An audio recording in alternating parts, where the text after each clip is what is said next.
because I refuse to not be first. Do we do enough? Well, I never shut up about it. It must have been about 16, 17. We nicked their guilt rings. Right, the bouncer's guilt ring. This is no good for me. That's the reality. If you want the honest truth, and I see it every day. Even nobody knew. I think even Jennifer, who was my ex, Millie's mum,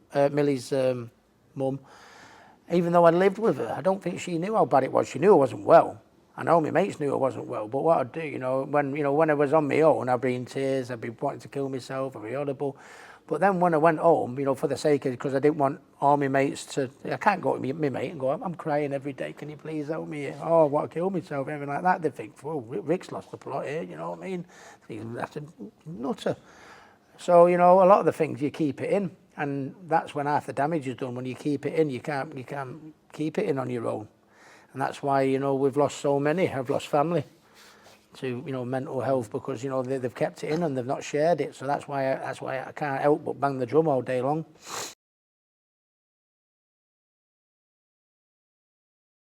I was never any trouble at school, to be honest. I just never used to do fuck all. You know what I mean? I just, I was like, I used to go there and I used to say to the teachers and, no, I'm going to be a professional boxer when I leave school. And they went, no, you can't say you're going to be a professional boxer. You've got to, you've got to take your exams, you've got to work at, which is right.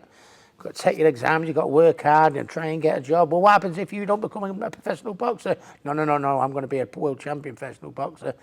And they used to think, must have been cocky little shit.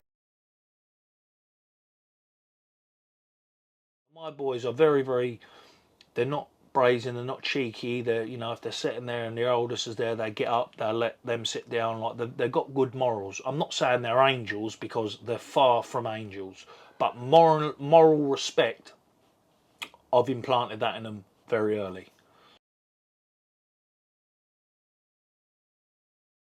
Clean living, clean eating, discipline, respect, fight respect, then I'd probably be in prison, I'd say, because boxing for me has made a big difference in my life.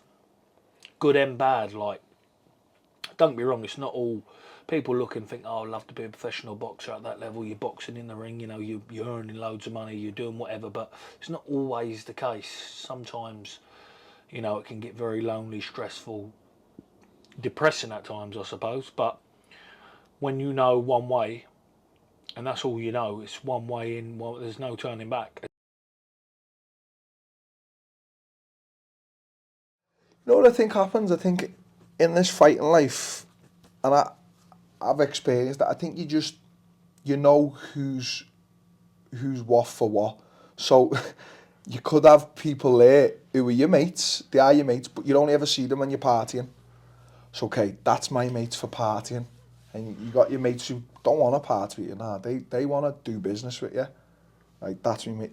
You've got sections. Totally, do you understand what I'm saying? 100%. Like, and I realised that a few years ago with some mates. I was like, right, they're my mates for partying because they only want to know about partying and getting up to no good. And even my missus has said, listen, you need to stay away from them because they're no good. They're going to ruin us. They're going to ruin this, that, the other. So I think some people in your life just serve purposes for you and you serve purposes for them. And you just have to be honest with yourself.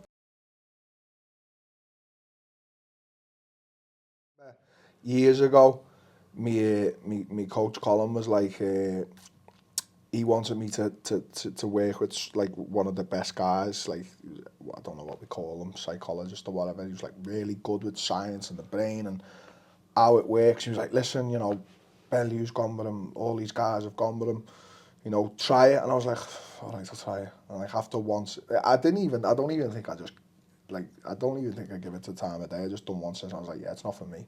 I didn't like, so that's probably the irrational side of me coming out sometimes. And I was just like, nah, that's not for me. Doesn't work, whatever. I've changed my mind because I've even read a lot about it and I've, sat there logically in the night thought, nah, hang on, this can work. You've got to make it work for you. So.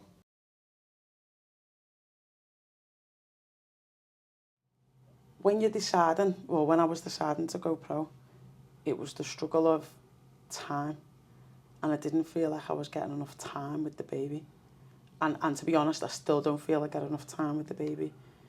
But it was only when I listened to other working mums, that, like, obviously my group of mates are girls, and when I listened to them saying, oh, you know, they're in the same boat. So, like, people, working mums are in the same boat.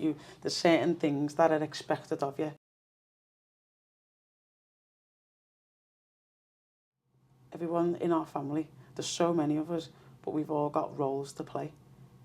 And I'm like I'm the kind of logical one, the strict one, and the one who tells people off. That's my role.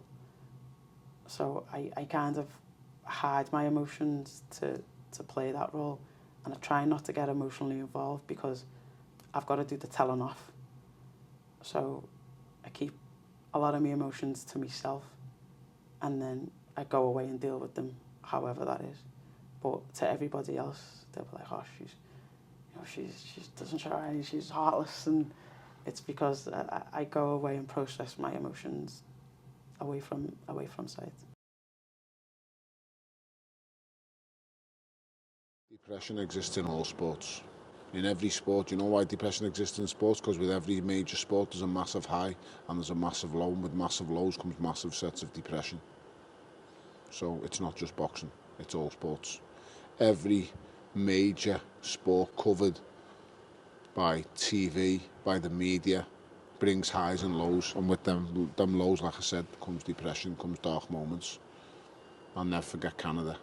I was in that room on my own, cried myself to sleep after losing to Adonis Stevenson. The first time I thought I genuinely lost a fight. I never thought I lost to Cleverly, so I was back out on the Sunday with a smile on my face. Thought I'd won. Against Adonis Stevenson, my world had collapsed. And I was absolutely heartbroken. Cried myself to sleep in Canada. And I was on my jack in that room. No one come to that room to fucking see me off. No one helped me. I just sobbed, mate, and got left alone. And that was how I coped. The next day, I get up, I reinvent myself, I go to a new weight, and I get over it, and we keep moving. Because once again, I'm that person who refuses to give up. Like I've said, the man who refuses to give up is the man who can never truly be defeated.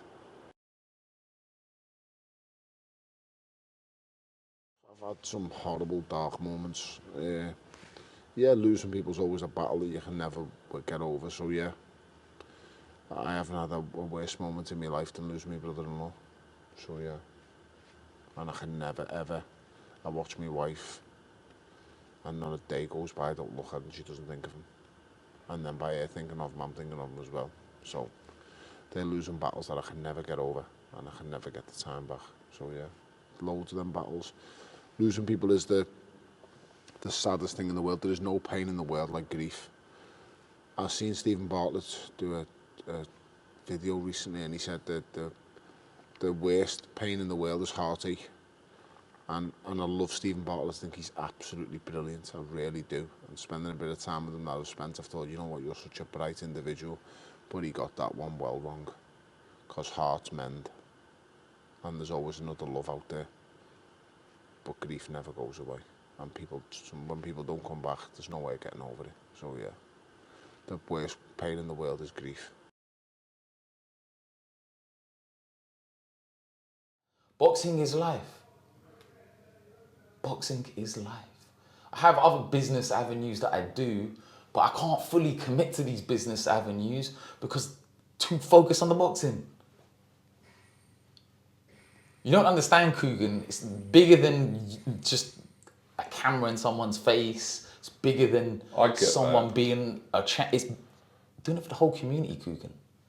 There's never been someone like me, and I emphasize like me, holding a world championship belt. Never.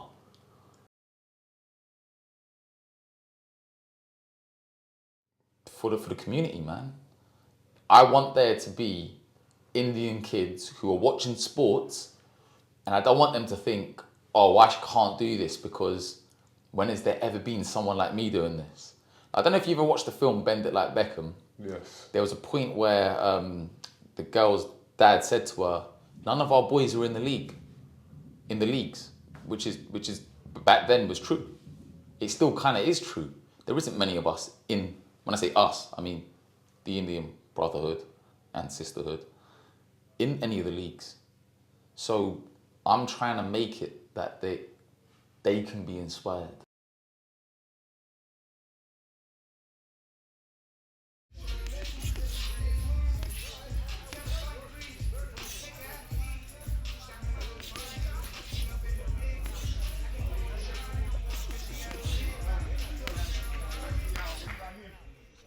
because I refuse to not be first.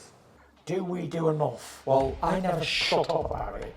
It must have been about 16, 17. We nicked their guilt rings.